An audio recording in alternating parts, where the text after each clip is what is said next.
ধর্ম যার যার উৎসব সবার, ধর্ম যার যার উৎসব সবার। ধর্ম যার যার উৎসব সবার, ধর্ম যার যার উৎসব। আজ পর্যন্ত কোনদিন মুসলমানদের উৎসব শবে বরাত একটা হিন্দু মসজিদে দেখার জন্য আসলো না। মুসলমানদের উৎসব শবে কদর একটা হিন্দু কোনদিন চাওয়ার জন্য আসলো না। মুসলমানদের উৎসব রমজান মাসের রোজা একটা হিন্দু কোনদিন তোমার সাথে সমাজ করার জন্য রাখলো না। একটা হিন্দু কোনদিন তোমার ঈদের নামাজে আসলো না।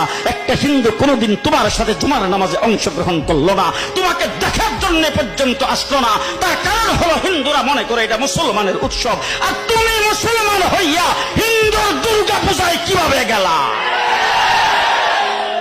তোমার কি হয়ে গেল? তোমার কি লজ্জা শরম তুমি ধুয়ে ফেলে দিয়েছো? তোমার কি কোনো লজ্জা শরম নাই?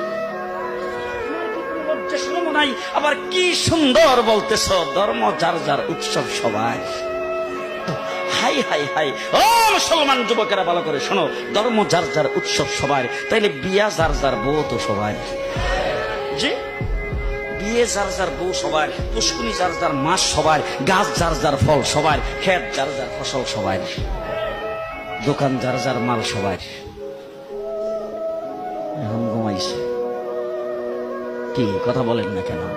তাহলে আমার দোকানের মাল যদি আমার হয়, আমার ক্ষেতের ফসল যদি আমার হয়, আমার গাছের ফল যদি আমার হয়, আমার গাছের নারিকেল যদি আমার হয়, আমি বিয়ে করলে বউ যদি আমার হয়, মুসলমান আমার পুষ্কুনির মাছ যদি আমার হয়, তাইলে ধর্ম যার উৎসব তার।